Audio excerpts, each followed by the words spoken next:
अस्सलाम वालेकुम स्टूडेंट्स, कैसे हैं आप लोग? ठीक ठाक हैं स्टूडेंट्स? आज का जो हमारा टॉपिक है वो उसी चैप्टर में से है जो हमने लास्ट टाइम स्टार्ट किया था, the design of the tax system. और आज हमारे इस चैप्टर का लास्ट टॉपिक होगा। स्टूडेंट्स, आज हम लोगों ने जो टॉपिक पढ़ना है उसका नाम है टैक्सेस एंड इक्विटी। तो स्टूडेंट्स, मैं थोड़ा सा आपको रिवाइज करवा दूं कि मैंने आपको बताया था स्टूडेंट्स के हर गवर्नमेंट का ये एम होता है कि जब भी वो रेवेन्यू जनरेट करे वो हमेशा ज़्यादा से ज़्यादा होना चाहिए। और मैंने आपको ये भी बताया था कि गवर्नमेंट के पास रेवेन्यू को जनरेट करने के बेशुमार मेथड होते हैं, ठीक है। और जब भी कोई गवर्नमेंट टैक्स सिस्टम को डिज़ाइन कर रही होती है स्टूडेंट्स, तो हमेशा वो जो पॉलिसी मेकर्स होते हैं वो दो तरह के ऑब्जेक्टिव माइंड में रखते हैं, एक एफिशिएंसी और एक इक्विटी। अब स्टूडेंट्स, लास्ट लेक्चर के अंदर मैंने आपको एफिशिएंसी से रिलेटेड बताया था और मैंने ये भी बताया था कि हर गवर्नमेंट अपने सिस्टम को उस वक्त मोर एफिशिएंट बना सकती है जब वो दो तरह की कॉस्ट से या तो अवॉइड करे या उसको मिनिमाइज करे। Number one, dead weight loss, और नंबर टू, एडमिनिस्ट्रेटिव बर्डन्स। जो गवर्नमेंट इन दोनों तरह की कॉस्ट को मिनिमाइज करेगी या अवॉइड करेगी, हम ये समझेंगे कि उस गवर्नमेंट का जो टैक्स सिस्टम है वो मोर एफिशिएंट होगा। ये हमने लास्ट लेक्चर में सीखा था। तो स्टूडेंट, आज दूसरा ऑब्जेक्टिव हम पढ़ने लगे जो कि है टैक्सेस एंड इक्विटी। तो स्टूडेंट्स, टैक्सेस एंड इक्विटी से क्या मुराद है स्टूडेंट्स? सबसे पहले कुछ मेन इसके क्वेश्चन है स्टूडेंट्स, पहले वो देखते हैं फिर आंसर की तरफ जाएंगे। इससे मुराद ये है कि how should the burden of taxes be divided among the population. जो आबादी है उस पर टैक्स का बर्डन किस तरह से डिवाइड होगा। Number two, how do we evaluate whether tax system fair, ये कैसे जज होगा कि जो टैक्स का निज़ाम है बिल्कुल फेयर है। और number three, everyone agrees that the tax system should be equitable. हर कोई इस बात पे एग्री है कि टैक्स का निज़ाम इक्विटेबल होना चाहिए, but there is much disagreement about what equity means and how the equity of a tax system can be जज। इसका आंसर स्टूडेंट्स आज आपको मिलेगा। जो आज का हमारा मेन क्वेश्चन है वो है जी प्रिंसिपल्स ऑफ टैक्सेशन। जो टैक्स का असूल है वो कैसे होने चाहिए। बेशुमार प्रिंसिपल्स होते हैं स्टूडेंट्स आपकी बुक के अंदर। दो तरह के प्रिंसिपल्स जो हमने डिस्कस करने हैं। नंबर वन पे स्टूडेंट्स है बेनिफिट्स प्रिंसिपल। अब बेनिफिट्स प्रिंसिपल से क्या मुराद होता है स्टूडेंट्स? सबसे पहले डेफिनेशन पढ़ते हैं, फिर उसके बाद मैं आपको इसको एक्सप्लेन करता हूँ students. The benefits principle is the idea that people should pay taxes based on the benefit they receive from government services. Student वो कहता है कि इस असूल के मुताबिक जितना कोई शख्स गवर्नमेंट से फायदा ले रहा है गवर्नमेंट को उतना टैक्स लगाना चाहिए। यानी गवर्नमेंट जिन लोगों को जितनी गुड्स एंड सर्विसेज प्रोवाइड कर रही है उसके मुताबिक उनसे टैक्स ले। अगर गवर्नमेंट ज्यादा गुड्स एंड सर्विस प्रोवाइड कर रही है तो ज्यादा टैक्स ले। अगर गवर्नमेंट लोगों को कम गुड्स एंड सर्विसेज प्रोवाइड करी है तो गवर्नमेंट उनसे कम टैक्स ले। यानी पहले प्रिंसिपल से के मुताबिक गवर्नमेंट जितना लोगों को बेनिफिट प्रोवाइड कर रही है उनसे उतना टैक्स वसूल करे। स्टूडेंट्स के बाद दूसरा प्रिंसिपल है एबिलिटी टू पे प्रिंसिपल। यानी कहा चाहता है कि टैक्स लगाने का दूसरा प्रिंसिपल ये है कि टैक्स उतना लोगों पे लगाया जाए जितना वो एबिलिटी रखते हैं उस टैक्स को अदा करने की।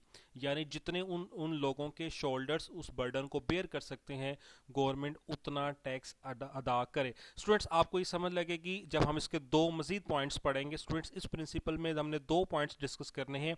एक आपको नजर आ रहा होगा वर्टिकल इक्विटी और दूसरा है हॉरिजॉन्टल इक्विटी। तो स्टूडेंट्स, सबसे पहले देखते हैं कि वर्टिकल इक्विटी से क्या मुराद है। तो स्टूडेंट, वर्टिकल इक्विटी का मतलब होता है vertical equity is the idea that tax payers with the greater ability to pay taxes should pay larger amounts. यानी वो इस तरीके के मुताबिक जो शख्स ज़्यादा एबिलिटी रखता है टैक्स अदा करने की उससे ज़्यादा अमाउंट में टैक्स वसूल किया जाए। ये वर्टिकल इक्विटी का मतलब है। यानी जो ज़्यादा एबिलिटी रखता है उससे ज़्यादा टैक्स वसूल किया जाए। इससे मुराद ये है कि जिसकी इनकम ज़्यादा है वो ज़्यादा टैक्स अदा करे और जिसकी इनकम कम है वो कम टैक्स अदा करे। ये वर्टिकल इक्विटी का मतलब होता है। अब स्टूडेंट, इस फर्दर वर्टिकल इक्विटी के अंदर हमने तीन तरह के टैक्स के सिस्टम्स पढ़ने। बहुत इंपॉर्टेंट बात बता रहा हूँ स्टूडेंट्स, ये आपने ध्यान से समझना है। इसके अंदर हमने तीन तरह के टैक्स सिस्टम पढ़ने। तीनों सिस्टम्स एक दूसरे से डिफरेंट होंगे, लेकिन एट द एंड आप देखेंगे स्टूडेंट्स कि टैक्स पेयर्स जो है वो ज़्यादा इनकम पर ज़्यादा टैक्स ही तीनों में अदा कर रहा होगा। ये बड़ी इंपॉर्टेंट बात है स्टूडेंट्स। तो वर्टिकल इक्विटी के अंदर हमने तीन तरह के टैक्स सिस्टम पढ़ने और इनमें से जो है वो कुछ सिस्टम पाकिस्तान में भी अप्लाई होते हैं स्टूडेंट्स। वो भी मैं आपको बताऊंगा इनकम टैक्स में कौन सा अप्लाई होता है। तो स्टूडेंट्स, सबसे पहले वर्टिकल इक्विटी के अंदर जो हमने पढ़ना है वो है प्रोपोर्शनल टैक्स। आप पहले नंबर पर देखें प्रोपोर्शनल टैक्स। प्रोपोर्शनल टैक्स का मतलब क्या होता है students? The rate of tax remain same on every level of income. Students याद रखना आपने, यानी प्रोपोर्शनल टैक्स क्या होता है? ये टैक्स का ऐसा निज़ाम होता है जिसमें कोई भी शख्स जितनी मर्जी इनकम कमाए लेकिन इसमें रेट ऑफ टैक्स सेम रहेगा। फॉर एग्जांपल आपको नीचे टेबल में नज़र आ रहा है स्टूडेंट्स, अगर किसी शख्स की आमदनी 50,000 डॉलर है तो आप देख रहे हैं कि वो भी 25% टैक्स पे कर रहा है। जिसकी आमदनी 1 लाख डॉलर है वो भी 25% टैक्स पे कर रहा है। जिसकी आमदनी 2 लाख है डॉलर है वो भी 25% टैक्स अदा कर रहा है। यानी the rate of tax remain same on every level of income, it is known as proportional tax. लेकिन आपने एक चीज़ देखी है कि रेट ऑफ टैक्स तो ज़रूर सेम है, लेकिन जो जो इनकम बढ़ती जा रही है स्टूडेंट्स, अमाउंट ऑफ टैक्स भी बढ़ती जा रही है। पहला पॉइंट है। दूसरा पॉइंट है प्रोग्रेसिव टैक्स। स्टूडेंट्स वर्टिकल के अंदर दूसरा पॉइंट हमारा जो है वो प्रोग्रेसिव टैक्स है। तो प्रोग्रेसिव टैक्स का मतलब क्या होता है? इसमें स्टूडेंट्स रेट ऑफ टैक्स जो है वो depends upon on level of income, यानी it has positive relation with income. ठीक है स्टूडेंट्स, ये आपने याद रखना है। यानी जो जो इनकम बढ़ती जाएगी रेट ऑफ टैक्स भी बढ़ता जाएगा। इसको प्रोग्रेसिव टैक्स कहते हैं। ठीक है, इट हैज़ पॉजिटिव रिलेशन। जो जो इनकम नीचे से अगर आप देखें तो जो जो इनकम कम होती जाएगी जो रेट ऑफ टैक्स है वो भी कम होता जाएगा। स्टूडेंट फॉर एग्जांपल अगर किसी शख्स की इनकम 50,000 डॉलर है तो आप देख रहे हो फॉर एग्जांपल वो 20% टैक्स पे कर रहा है। ठीक है, तो अगर 1 लाख हो जाती है तो 25% पे कर रहा है, 2 लाख हो जाती है तो 30%। इसका मतलब है कि जो जो लेवल ऑफ इनकम बढ़ता जा रहा है जो रेट ऑफ टैक्स है वो भी बढ़ता जा रहा है। तो प्रोग्रेसिव टैक्स पाकिस्तान में भी इस्तेमाल होता है इनकम टैक्स के अंदर। स्टूडेंट्स हमारे यहाँ भी ऐसा होता है कि जो शख्स ज़्यादा कमा रहा होता है उसके ऊपर जो बर्डन ऑफ टैक्स है वो ज़्यादा लगाया जाता है। लेकिन स्टूडेंट्स आप इसमें एक चीज़ देखें जो मैंने आपको बताई थी कि इन तीनों सिस्टम्स में डिफरेंस तो ज़रूर है, लेकिन amount of tax her system में इंक्रीज करेगी। तो आप यहाँ पे भी देख रहे हैं कि अमाउंट ऑफ टैक्स इंक्रीज कर रही है विद इनकम। तो स्टूडेंट्स तीसरे नंबर पे जो हम लोगों ने पढ़ना है वो है रिग्रेसिव टैक्स। तो रिग्रेसिव टैक्स जो है वो प्रोग्रेसिव टैक्स का जो है वो ऑपोजिट होता है स्टूडेंट्स। इसमें रेट ऑफ टैक्स का इनकम के साथ इनवर्स रिलेशन होता है, यानी जो जो इनकम बढ़ती जाएगी रेट ऑफ टैक्स कम होता जाएगा। जैसे कि आप देख रहे हैं कि अगर किसी शख्स की इनकम 50,000 डॉलर है तो वो 30% टैक्स पे कर रहा है। इनकम 1 लाख डॉलर होगी तो 25% पे कर रहा है। 2 लाख होगी तो वो 20% पे कर रहा है। ठीक है स्टूडेंट्स, लेकिन रेट का इनकम के साथ तो इन्वर्स रिलेशन है, लेकिन आप एक चीज़ देखें कि यहाँ पर भी अमाउंट ऑफ टैक्स जो है वो इंक्रीज कर रही है।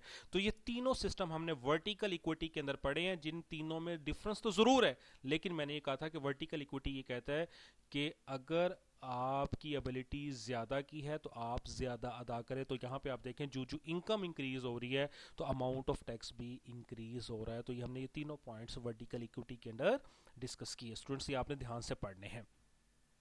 स्टूडेंट उसके बाद इसी का दूसरा पॉइंट है, मैंने आपको बताया था कि एबिलिटी टू पे प्रिंसिपल में दो पॉइंट्स है, एक वर्टिकल और एक हॉरिजॉन्टल इक्विटी।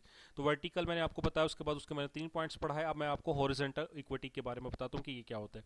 तो horizontal equity is the idea that tax payer with similar ability to pay taxes should pay the same amount, यानी ऐसे तमाम टैक्स पेयर जो एक जैसी एबिलिटी रखते हैं टैक्स को अदा करने की, वो सेम अमाउंट उनसे टैक्स वसूल किया जाए। For example, two families with the same number of dependents and the same income living in different parts of the country should pay the same tax। यानी अगर दो खानदान ऐसे हैं जिनमें नंबर ऑफ जो पर्सनस हैं डिपेंडेंट्स हैं वो सेम हैं और उनकी इनकम भी सेम है, चाहे वो मुल्क में मुख्तलिफ जगह पे रहते हों, तो उनके ऊपर एक जैसा टैक्स लगाया जाए।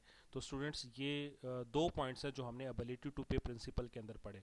तो स्टूडेंट्स मैं उम्मीद करता हूँ कि आपको आज का लेक्चर क्लियर हो गया होगा। आज हमने जो दो ऑब्जेक्टिव पढ़ने थे, एफिशिएंसी और इक्विटी, तो उसमें से मैंने आज आपको टैक्सेस एंड इक्विटी के बारे में समझाया। पहले हमने कुछ क्वेश्चंस राइज किए, उसके बाद उसके आंसर में हमने प्रिंसिपल्स ऑफ टैक्सेशन पढ़े। दो तरह के प्रिंसिपल्स पढ़े हमने, जो एक बेनिफिट वाला और एक एबिलिटी टू पे वाला। तो बेनिफिट्स में मैंने आपको बताया कि गवर्नमेंट उतना टैक्स ले जितना बेनिफिट दे रही है, और एबिलिटी टू पे में मैंने आपको बताया कि इसके मुताबिक जो शख्स जितनी एबिलिटी रखता है उससे उतना टैक्स लिया जाए। यानी अगर उसके अंदर हमने फर्दर दो पॉइंट्स पढ़े, हमने वर्टिकल और हॉरिजॉन्टल। वर्टिकल में हमने पढ़ा कि अगर वो ज़्यादा एबिलिटी रखता है तो ज़्यादा पे करे, कम एबिलिटी तो कम पे करे। और हॉरिजॉन्टल में हमने पढ़ा कि अगर वो सेम एबिलिटी रखते हैं तो उनसे सेम अमाउंट में टैक्स वसूल किया जाए।